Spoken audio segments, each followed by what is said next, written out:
ஈசானி என்று சொல்லக்கூடிய மூலையில திணை விதைச்சு வச்சிருக்கோம். நாடு தொண்டை நாடு. ஒரு சிற்றூர் நிலமா குறிஞ்சி நிலம். தந்தை பேர நம்பி தலைவன், தாய் பேர நங்கை மோகினி, எனது பேர வள்ளி. எனது பேர வள்ளி அப்படின்னா எனக்கு எத்தனை பேர் உண்டு? ஏன்னா காரண பெயர், கருத்து பெயர், தத்துவ பெயர், தத்துவ இடப்பெயர், பூர்வீக பெயர், நடப்பு பெயர் என்று சொல்லக்கூடியது. காரண பெயர் எடுத்துக்கோங்க, கடகவேங்கை பூங்குரத்தியாள்வாங்க. கருத்து பெயர் அப்படின்னா வேங்கை கரிசின்னு சொல்லுவாங்க. தத்துவ பெயர் அப்படின்னா வெளிமலர்வாங்க. தத்துவ இடப்பெயர் அப்படின்னா பசுங்கிலியான்வாங்க. பூர்வீக பெயர் அப்படின்னா சுந்தரவள்ளின்னு சொல்லுவாங்க. நடப்பு பெயர வள்ளி. வந்தது நோக்கம் காவல், அமைத்திருப்பது வரன், அடைந்திருப்பது பருவம். இதான் என்னை பற்றி முழு வரும். வந்த உடனே அருமையான வாழ்த்து. எந்த ஒரு நாட்டுக்கும் இல்லாத ஒரு தன்மை தொண்டை நாட்டுக்கு உண்டு. ஏன்னா மற்ற நாடு எல்லாமே ஒரு விவசாயத்தை சார்ந்ததோ இல்ல ஒரு தொழிலை சார்ந்தோ இருக்க வேண்டும். பாண்டிய நாடு முத்தளித்து நீங்க வந்திருக்கிறது பாண்டிய நாட்டுல இருந்து. ஏன்னா கோவலன் தன் மனைவியின் கார்ச்சேலமை விற்கிறதுக்கு முதல்ல போனது பூம்புகார். ஆனா என்ன சொல்றாங்க, எப்ப இங்க வராதியப்பா, நேரா மதுரைக்கு போங்க, மதுரையில் தான் நல்ல விலை பெறும் சொன்னதுனால மதுரைக்கு வந்த கோவலன். அவன் வந்து என்னன்றது அப்புறம். ஆனால் அதற்கு எடுத்துக்காட்டு என்ன, மதுரை என்பது ஒரு வியாபார தலம், அது ஒரு வியாபாரம் சம்பந்தப்பட்டது. ஆனா சோழ நாடு சோறடித்து. எந்த நாடு விளையாவிட்டாலும் தஞ்சை நாடு விளைந்தது அன்னை காவிரி தாயின் அருளால. அப்ப அது ஒரு விவசாய சார்ந்த பகுதி. சேர நாடு வேலம் அடித்து. மாடு கட்டி போர் அடித்தால் ஆகாதென்று யானை கட்டி போர் அடிக்க யானை கொடுத்த நாடு சேர நாடு. அதுக்குதான் சேர நாடு வேலம் அடித்து, சோழ நாடு சோறடித்து, பாண்டிய நாடு முத்துடைத்துன்னு சொல்லுவாங்க. ஆனா பாருங்க, தொண்டை நாடு என்பது சான்றோர் உடைத்து, அறிவாளிகள் இருக்கக்கூடிய பகுதி. அப்படி நீ சொன்னீங்கன்னா அடுத்த கேள்வி என்ன தெரியுமா வரும்? 63 நாயன்மார்கள்ல இங்க எத்தனை நாயன்மார்கள் பிறந்த நாடு அப்படின்னா 43 நாயன்மார்கள் பிறந்த நாடு. அப்ப அப்பேற்பட்ட தொண்டை நாடு. ஏன்னா யாகாவா ராயினும் நாகாக்கா காவாக்கள் சோகாப்பர் சொல்லலுக்கு பட்டு யாரு உலக பொதுமுறை நூல்ல வள்ளுவர் பிறந்ததுக்கு அழகா சொல்லி வச்சிருக்காரு. என்ன பொருள் தெரியுமா? அதாவது நம்ம பேசுறோம் அப்படின்னா ஒரு பேச்சு கூட ஒரு விஷயம் கூட தவறா கொடுத்துட கூடாது. இந்த நாம நீ உள்ளிழுத்து பேசணுமா? அப்படி தவறா கொடுத்துட்டு அப்படின்னா சொல் குற்றத்திற்கு ஆளாவும். அதுக்கு தான் தீயினால் சுட்டப்பன் உள்ளாறு மாறாது, நாவினால் சுட்டப்பட்டு நல்ல கொட்டனை அள்ளிடலாம், சொல்ல கொட்டனை அள்ளவே முடியாது. ஆக பசித்திரு தனித்திரு வெளித்திரு. உலகத்துல எத்தனையோ மொழிகள் இருக்கு. ஒவ்வொரு மொழிக்கும் ஒவ்வொரு நூலுக்கும் சம்பந்தம் கிடையாது. ஆனால் உலகின் எல்லா மொழிகளையும் மொழிபெயர்க்க ஒரே நூல் எது அப்படின்னா திருக்குறள் மட்டும்தான். அதான் உலக பொதுமுறை நூல். வள்ளுவன் தன்னை உலகினைக்கு தந்து வான்புகழ் கொண்ட தமிழ்நாடு. கண்டிப்பா இந்த தமிழ்நாட்டுக்கு பெருமை கிடைத்தது யாராலனா ஐயன் வள்ளுவனால. அப்படி விட ஐயன் வள்ளுவன் பிறந்த நாடு உன்னுடைய நாடு தொண்டை நாடு. ஆனா அங்கிருந்து வந்ததுனால உன்னை அறிவாளின்னு ஏற்றுக்கொள்ள முடியுமானா முடியாது. முடியாது. எடுத்துக்காட்டு வேணும்ல. வள்ளுவர் ஒருவேளை திருக்குறளை எழுதாம இருந்திருந்தாருன்னா அவர் என்னன்னு சொல்லியிருப்போம்? அவர் எழுதாம இருந்திருந்தா அறிவாளி முட்டாள்னு சொல்ல முடியுமா? இல்லமா, எடுத்துக்காட்டு வேணும்ல. பெரிய புராணத்தை நீ அருமையா சொன்ன. 61 நாயன்மார் குறிக்கக்கூடிய நூல் பெரிய புராணம். சரி, பெரிய புராணம் குறிக்குது. எழுதினவர் யாரு? அப்ப அவர் எழுதியதாலதான் அவர் அறிவாளி. சரி, இப்ப நீ வள்ளின்னு வந்துட்ட. ஆமா, வள்ளுவர் திருக்குறள் எழுதினா அறிவாளி. இப்ப நீ இதுவரைக்கும் ஏதோ நூலை எழுதியோ இல்ல ஏதாச்சும் ஒரு கதையில வந்தோ சிறப்பு கொடுத்திருக்கியா? அப்படி கிடையாதுங்க. இல்ல இல்ல, இதுவரையும் உன்னை அறிவாளின்னு ஏற்றுக்கொள்வதற்கு எந்த காரணம் கிடையாது. ஒருவேளை உனக்கு அறிவு இருந்தால், திறமை இருந்தால், தகுதி இருந்தால், அதை வெளிக்காட்டக்கூடிய தன்மை இருந்தால், அப்பா வள்ளின்னு ஒரு அம்மா காவல் பார்த்துச்சுப்பா, அது மாதிரி அறிவாளி உலகத்துல பார்க்க முடியாதுப்பா அப்படின்னு பேர் கிடைக்கும். அதுவும் யாரால? என்னால. ஒரு அப்படியா? நம்ம அப்படியானா உன்னை இதுவரைக்கும் வேற எந்த முனிவராச்சும் சந்திச்சு பெருமை கொடுத்துருக்காங்களா? பேசுறீங்க நீங்க. ஏத்தா நல்லா பேசுறீங்க. நல்ல அறிவாளி, நல்ல திறமையான வள்ளி, நல்லா பேசக்கூடிய வள்ளி அப்படின்னு நல்ல தகுதியான வள்ளின்னு இவரனால எங்களுக்கு பேர் கிடைக்குமா? இல்லைன்னு சொல்றியா? கொஞ்சம் பாருங்க. இல்லைன்னு சொல்றியா? நீங்க என்ன பெரிய ஆளு நினைச்சேன். உள்ள இருக்கக்கூடிய அந்த வெறுகிற வெளியில வரல. அம்மா கொடுக்கு பெரிய ஆளுனா பெரிய ஆளுதான். நீ எல்லாம் எதுலயுமே பெரிய ஆளே கிடையாது. ஆளு கிடையாதுயா.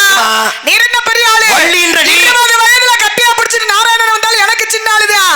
40 வயதுல கட்டியா பிடிச்சிட்டு நாராயணன் வந்தாலும் எனக்கு சின்ன ஆளுதான். 50 வயதுல கட்டியா பிடிச்சிட்டு நாராயணன் வந்தாலும் எனக்கு சின்ன ஆளுதாயா. நீ என்ன எனக்கு பெரிய ஆளு? இந்த இடத்துல நீர் சின்ன ஆளு. எனக்கு பெரிய ஆளு சின்ன ஆளுன்றது உயரத்துல கிடையாது, வயசுல கிடையாது. பேசக்கூடிய இரு வாங்கி பேசு. பல்லு போன கிளவியே இந்த இடத்துல வந்தா கூட எனக்கு சின்ன பிள்ளை. ஏன்னா நான் நாரத மகரிஷி. நீ யாரு? நாங்க வள்ளி. வள்ளி தானே? ஆமா. வள்ளின்ற கதாபாத்திரத்தை எப்படி நீ நாரதரை விட பெரிய ஆள் எப்படி நீ பயன்படுத்துவ? அப்படி தயா சொல்லுவேன். இந்த இடத்துல ஒரு விஷயம் என்ன தெரியுமா? சொல்றது பைத்தியம் பிடிச்ச யாரு வேணா மாடி பேச கூடாது. பைத்தியம் பிடிச்ச யாரு வேணா நான் பெரிய ஆளு, நான் பெரிய ஆள் நிரூபிக்கலாம் சொல்லலாம். ஆனா இரு, நிரூபிக்கிறதுக்கு தகுதி வேணும். இப்ப நாரதர் நான் தானே, இப்ப நான் நிரூபிப்பேன். புராணம் எத்தனை?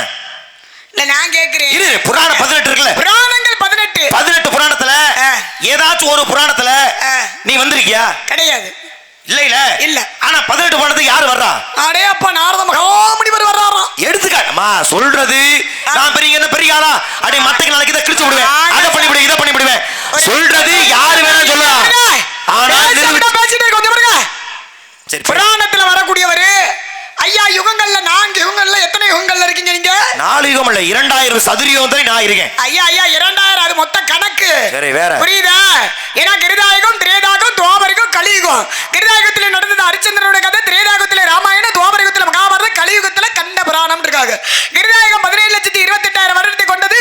திரேதாயுகம் 12,96,000 துவாபரயுகம் 8,64,000 கலியுகம் என்பது 4,32,000 மொத்தத்தை கூட்டினா 40,20,000 ஆண்டுகளை கொண்டது ஒரு சதுரயுகம். சதுரயுகம். அந்த சதுரகம் 4 யுகத்துல நீங்க எத்தனை யுகத்துல வர்றீங்க? 4ல இருக்கேன். 4ல இருக்கீங்க. நீங்க? நாங்க வந்து கலியுகம் என்று சொல்லக்கூடிய ஒரு யுகத்துல வர்றோம். இப்ப நீங்க பெரிய ஆளு, நாங்க சின்ன ஆளு. கொஞ்சம் பொறுங்களு. ஒரு விஷயம் என்ன தெரியுமா? நான் பெரிய ஆளு அப்படின்னா இந்த இடத்துல நீங்க எனக்கு இந்த இடத்துல மருமைய, நான் உங்களுக்கு மாமியா. புரியுதா? மாமியா பெரிய ஆளா, மருமையம் பெரிய ஆளா?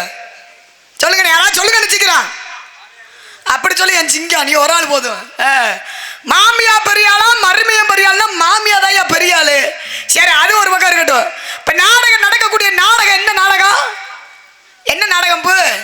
சொல்லுங்க, சும்மா சொல்லுங்க. ஸ்ரீ வள்ளி திருமண் நாடகம். இந்த வள்ளி திருமண் நாடகத்துல கதாநாயகி யாரு? முருகபெருமான். கதாநாயகி முருகபெருமான். கதைக்கு நாயகி எங்க அப்பா நம்பி மண்ணு. கதாநாயகன் முருகபெருமான்னா கதாநாயகி யாரு? வள்ளி தானே. நோட்டீஸ்ல பேர் போட்டிருக்காங்கல்ல, ஸ்ரீ நாரதர் திருமணம் போட்டிருக்காங்களா இல்ல நாரதர் வள்ளி திருமணம் போட்டிருக்காங்களா? என்ன போட்டிருக்காங்க? கதை எப்படி வந்திருக்கு? இல்ல நாரதர் புராணம்னு நாடகம் இங்க நடக்குதா? ஸ்ரீ வள்ளி திருமண நாடகம் அங்கேயும் எனக்கு தான் பேரு, எனக்கு தான் இங்க பெருமை. சரி, அது ஒரு பக்கம் இருக்கட்டும். இப்ப வள்ளின்னு சொன்னீங்க, ஊர் உலகத்துல பேர் வைக்கிறாங்கல்ல, பேர் வைக்கிறாங்கல்ல, போய் சொல்லுங்க. வள்ளின்னு தானே பேர் வைக்கிறாங்க, பெண்களுக்கு பெயர் வைக்கிறாங்க. வள்ளின்னு நாமங்கள் வைக்கிறாங்களா இல்ல நாரதர்னு பேர் வைக்கிறாங்களா? சொல்லுங்க. போய் என் பேரை கூட வள்ளின்னு வச்சு கூப்பிடுறாங்க, நாரதரை கூப்பிடுறாங்களா? கிடையாது. அங்கே எனக்கு பெருமை இருக்கு. சரி, அது ஒரு பக்கம் இருக்கட்டும். இப்போ நீங்க வந்த உடனே உனக்கு என்ன, அதாவது இங்க இருக்கக்கூடியவர் வந்து பிறந்த நாடு, வள்ளுவர் பிறந்தகை அப்படின்னு நல்லா பேசுனீங்க, சொன்னீங்க. எடுத்து சொன்னதுக்கு அப்புறம் நீங்க அறிவாளியான்னு கேட்குறீங்களே. ஓரறிவு உள்ளது என்னன்னு தெரியுமா? ஓரறிவு உள்ளது மரம் செடி கொடி, ஈரறிவு உள்ளது புழுப்பூச்சிகள், 3 அறிவு உள்ளது நீர்வாழ் பிராணிகள், 4 அறிவு உள்ளது பறவைகள், 5 அறிவு உள்ளது மிருகங்கள், 6வது அறிவு மனிதர்களுக்கு பகுத்தறிவு. எதையுமே பகுத்து ஆராயக்கூடிய அறிவு பகுத்தறிவு. அப்பேற்பட்ட பகுத்தறிவுன்னு எனக்கு ஒண்ணு இருக்கு. புரியுதா? சிற்றறிவு, நுண்ணறிவு, கேளறிவு, கேளறிவு, பகுத்தறிவு. எதையுமே பகுத்து ஆராயக்கூடிய அறிவு. எதை பேசணுமோ அதை மட்டும் தான் பேசணும், எதை சாப்பிடணுமோ அதை மட்டும் தான் சாப்பிடணும். ஒரு விஷயம் என்ன தெரியுமா? இந்த இடத்துல எதை பேசுறதும் தெரியறத காட்டிலும் எதை பேசக்கூடாதுன்னு தெரிந்தவர் தான் அறிவாளி. புரியுதா? அதே சமயத்துல 7வது அறிவு அப்படின்னா யாருக்கு? ரிஷிகள் முனிவர்கள் இருக்காங்க. மனிதரை காட்டிலும் ஓரறிவு கூடன்னு உங்களுக்கு சொல்லி வச்சிருக்காங்க. ரிஷிகள் முனிவர்களுக்கு 7வது அறிவு. 8வது அறிவு இறைவனுக்குன்னு சொல்லி வச்சிருக்காங்க. நாங்க 4 யுகத்துல வந்திருக்கோம், நாங்க அறிவாளி. நீங்க 6, நாங்க எல்லா புராணத்திலையும் வந்திருக்கோம், எல்லா இதிகாசத்திலையும் வந்திருக்கோம் அப்படி நீங்க பேசலாம். பேச்சுக்கு பேசலாம், பேசி பார்த்தா தானே தெரியும். இங்க வந்திருக்கக்கூடிய ஜெயமாதவனா, வள்ளி கலையரசியா, பேச்சு திறமைக்கு தான் பரிசு உண்டு. நாங்க அங்க வந்திருக்கோம், இங்க போயிருக்கோம் சொல்லி இங்க வந்து வெத்து ஓட்டு வெறு ஓட்டு ஓட்டக்கூடாது. புரியுதா? பேசக்கூடிய விஷயத்துக்கு தான், திறமைக்கு தான் பரிசு உண்டு. தகுதியான பிள்ளையான்னு கேட்குறீங்க. தகுதின்னு என்ன தெரியுமா? இப்பேற்பட்ட தகுதிக்கும் இப்பேற்பட்ட பகுதிக்கும் இப்பேற்பட்ட தொகுதிக்கும் ஒரு ஆள் வரணும். முதல் தகுதியான ஆள் வரணும். தகுதின்னு என்ன? தா என்றால் தன்னம்பிக்கை, கூ என்றால் குறிக்கோள், தீ என்றால் திட்டமிடுதல். தன்னம்பிக்கையோட குறிக்கோளா திட்டமிட்டு வந்திருக்கேன் நான். வாங்க பேசுவோம். ஐயா அப்படிதான் பாருங்க, ஒரு நண்பனும் பேசிட்டாங்களாம். என்ன பேசி முடிக்கலாம் நல்லா கிடைக்குது. சொற்பொழிவோ வழக்காடு மன்றமோ கிடையாது. நான் பேசி முடிக்கல. இரு, ஒரு சில கருத்து நீ அப்படி 10 கருத்து அடுத்துக்கிறோம்னு வச்சுக்கவே, மக்கள் நீ என்ன கருத்து சொல்ற விஷயமே புரியாம போயிடும். ஒரு சில கருத்து நீ சொல்லியிருக்கல, அதற்கு எதிர்வினை ஆற்றவனே என்னுடைய கடமை. இல்லங்க, நீங்க பேசலாங்க. அறிவாளியா நிறைய எதிர்பார்க்கிறேன். இதனால நீ சும்மா ஒரு கதையா சொல்லி முடிச்சுட்டு அதுல 1.5 மணி நேரம் ஓட்டி அதுல பிரயோஜனம் இல்லை. சில கருத்தை நீ பதிவு பண்ணிருக்கல, அந்த கருத்தை எழுதுது என்னுடைய கடமை. அதுக்கப்புறம் நீ இன்னொரு கதை வந்துச்சு, இதே மாதிரி ராமாயணத்தை ஒருத்தர் அதை பண்ணாரு அப்படின்னா அது சரியா இருக்கு. சாமி வாதி பிரதிவாதின்னு சொல்லிருக்காங்க. பேசிட்டே பேசி முடிச்சு பாருங்க, நீங்க அறிவாளியா இல்ல அப்படின்னு நீங்க புள்ளி வச்சீங்க, அதுக்கு நம்ம பதில் சொல்லணும்ல. அப்ப அதுக்கு நம்ம பேச சரிமா, கொஞ்சம் பொறுமையா இருக்கேன். பதறியா? என்ன பதறு, என்ன பதறு? கொஞ்சம் அமைதியா அப்படின்னு அவசியமே கிடையாது. வள்ளின்ற பேசுங்க, அமைதியாரு, பொறுமையாரு. ஏன்னா எதிராளி எப்படி பேசுகிறார்களோ அதை வச்சுதான் நம்ம ஒரு விஷயம். இந்த ஈழெல்லாம் நீ போட வேணாம், கதை நான் ஆரம்பிச்சுக்கிறேன். நீ வெள்ள நான் பேசுறேன், உன்னுடைய கருத்து என்னன்னு நான் உன்னி பார்க்க நினைச்சேன். என்னுடைய கருத்து என்னன்னு கவனிக்கிறதா தான் அறிவாளி கலவு. நீ கவனிப்பேன் நம்புறேன். முதல்ல நான் என்ன வார்த்தையை பயன்படுத்தினதையே உன் காதுல விழுகல. நான் நீ என்ன பெரிய அந்த அளவுக்கு நீ என்ன பெரிய அறிவாளி அந்த வார்த்தையை நான் பயன்படுத்தல. நீங்க என்ன பெரிய ஆளு? ஆமா நான் பெரிய ஆளு தான். பெரிய ஆளு என்பது வேறு, அறிவாளி என்பது வேறு. ஒருவரை பார்த்து நம்ம பெரிய ஆளுன்னு கேட்கிறோம்னா அவருடைய தன்மை என்ன என்பதை தெரிந்து கொண்டு பிறகு பேசணும். போன அறிவாளியா இருக்கானே கேட்டேன்னு வச்சுக்கவே, ஆமா எனக்கு 6 அறிவு இருக்கு. என்னைய அறிவாளி கேட்டா ஆமாமா எனக்கு 7 அறிவு இருக்கு, முடிச்சுட்டான். ஆனால் பெரிய ஆள் என்பது கதையின் முறைன்னு ஒன்று இருக்கு.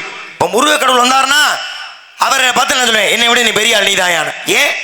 மும்மூர்த்திகளால் முடியாத விஷயத்தை செய்து காட்டிய பெருமை முருகப்பெருமானுக்கு உண்டு. என்னை விட அவர் பெரிய ஆள் தான், நான் ஒத்துக்கிறேன். உன்னை விட நான் பெரிய ஆள் தான். என்ன தகுதி என்றால் அனைத்து புராணங்கள் வரக்கூடியவன், அனைத்து யுகத்தில் இருக்கக்கூடியவன். நாரதர் இல்லாத புராணம் கிடையாது, இதிகாசம் கிடையாது. இங்கே நீ கலையரசியாவோ நான் ஜெயமாதவனாவோ ஒருபோதும் பேசல.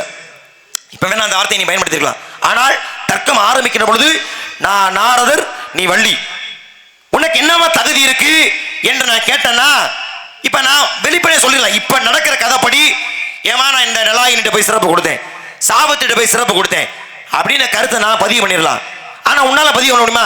நான் இந்த சரித்திரத்துல இந்த புராணத்தை இருக்குன்னு உன்னால சொல்ல முடியுமா? முடியாது. அந்த பேர் வாங்கணும்னா யாருனால? நாரத மகரிஷி என்னால. ஏன்னா நான் தான் சொல்லணும், ஏமா இது மாதிரி உனக்கு இன்னார மாப்பிள்ள வந்திருக்கேன், இன்னார நீ திருமணம் பண்ணினா உனக்கு இன்னும் சிறப்பு கிடைக்கும் என்ற விவரத்தை சொல்ல வேண்டிய கடமை எனக்கு இருக்கு. அதுக்கப்புறம் தான் நீ பெரிய ஆளு இந்த உலகத்துக்கு தெரியும். ஒருவேளை நான் சந்திக்கல, உனக்கு நீ கட்ட வேண்டிய ஆளை நீ கட்டல, உன்னுடைய உன் பேர் என்னன்னாச்சோ யாருக்கா தெரியுமா? இன்னைக்கு வள்ளி திருமணம்ன்ற பேரு நீ சொல்ற மாதிரி பதாகையில் இடம் வருதுன்னா அது யாரால? முருகனை திருமணம் செய்வதால. முருகனை திருமணம் செய்வதற்கான காரணத்தை யார் சொல்லணும்? நான் சொல்லணும். அப்ப அந்த கருத்தை முன்னிறுத்தி என்னாலதாமா உனக்கு பேர் கிடைக்க போகுது, இதை உன்னால மறுக்க முடியாது. ஏன்னா இதுதான் கதையினுடைய சாராம்சம். அப்ப நீ பெரிய ஆளு என்பது நிரூபிக்கணும்னா நான் வேணும்னு சொல்றதுக்கு காரணம் இது.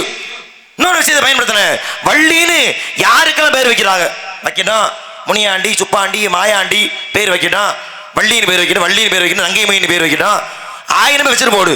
ஆனா நீ என்ன சொல்ற, நாரதர் பேர் வச்சிருக்காங்களா? வச்சது இல்லதான், நானும் ஒத்துக்கிறேன். ஆனா ஏன்னு என்னைக்காச்சும் நீ சிந்திச்சு பார்த்திருக்கியா? உனக்கு அது தெரியல, தெரிய வைக்கணும், கேட்டுக்க. இப்ப ஒருவேளை ஒரு ஆண்மகன் பிறக்கிறான், ஒரு அப்பா அம்மாவுக்கு பிறக்கிற ஆண்மகனுக்கு ஒரு பொண்ணுமணின்னு பேர் வைக்கிறோம். ஒரு ஆம்பளை பிள்ளைக்கு என்னன்னு சொல்லி கூப்பிடுவான்? டேய் பொண்ணுமணி, டேய் இங்க வாடா, எங்கடா போன கேப்ப. இது யதார்த்தம். ஒரு ஆண் பிள்ளை பிறந்தா வாடா போடான்னு கூப்பிடுறது. இதுவே ஒரு பெண் பிள்ளை பிறக்குது, அந்த பிள்ளைக்கு என்னம்மா பேர் வைக்கலாம்? ஒரு கலையரசின்னு பேர் வச்சுக்கோமா? எதையாவது வச்சு நீங்க பேர் என்னங்க, நெருப்புனா சுடவா போகுது? சொல்லுங்க, பேசுங்க. சரி, ஒரு நங்கை மொயினே பேர் வைப்போம், ஒண்ணு தப்பு இல்ல. வச்சு பேசுங்க. என்ன பேர் என்ன சொல்லி கூப்பிடுவோம்? ஒரு பொம்பளை பிள்ளை, ஆம்பளை பிள்ளை பிறந்தா வாடா வாடா கூப்பிடுறோம், பொம்பளை பிள்ளை பிறந்தா வாடி வாடி கூப்பிடுறோம். இங்கதான் நீ என்னுடைய சிறப்பை நீ கவனிக்க வேண்டும். ஒருவேளை தனக்கு பறக்கிற பிள்ளைக்கு எங்க நாரதன்னு பேர் வச்சுட்டா, சும்மா பேச்சுக்கு கூட ஏ நாரதா அப்படின்ற வார்த்தை வந்து விடுமே. அப்படி சொன்னா அது நாரதற்கு மரியாதை குறைவா போயிருமே என்பதை என்னுடைய பெருமையை உணர்ந்துதான் யாரு நாரதர்னு பேர் வைக்கிறது. அந்த விவரத்தை நீ முதல்ல புரிஞ்சுக்க. இதுல பெரிய ஆளானா எனக்கு யாரு பெரிய ஆளு? நான் வந்து மாமியா, யார் அது மாமியா பெரிய ஆளு சொன்னா யாரு நான் பார்க்கத்தான் ஆகணும். இந்த கூட்டத்தில் ஏதோ ஒரு கருப்பாடுதான் சொல்லுங்க, சொல்லுங்க, நான் விளக்கம் கொடுக்குறேன், சொல்லுங்க. அது கேட்டதுக்கு ஊர் மத்திய மக்கள்ல இருந்து ஒரு கூட்டம், அதாவது மாமியார் தான் பெரியாள். இப்ப நான் கேட்கிறேன், தாத்தா பெரியாளா பேத்தி பெரியாளா? உன் வாய் முடுமான என்ன அப்புறம் ஆத்த கேட்கறீங்க, சொல்லிட்டு கேளுங்க. நான் தானே நிக்கிறீங்க, நீ என்னடா கேட்ட? அப்படி அங்கதானே கேட்ட, அங்கதான் வந்துச்சு. கேளுங்க, மாமியா பெரியா, தாத்தா பெரியாளா பேத்தி பெரியாளா? நான் தாத்தேன், நீ பேத்தி. நியாயம் எப்படி பார்த்தா உன்னை விட நான் தான் பெரியாள். மரியாதையா இந்த மாதிரி தாத்தா வந்து கூப்பிடுவாங்க பேத்திய, ஏண்டி தாத்தாக்கு தவிக்குது போய் தண்ணியை வந்துருவாடின்னு. அப்ப நான் தாத்தேன், நீ எனக்கு பேத்தி. ஒரு தாத்தா கதை, இதுதான் கதை. நீ ஒரு கதை சொன்னா அதுக்கு எதிர் பண்ணி நானும் கதை சொல்லுவேன்.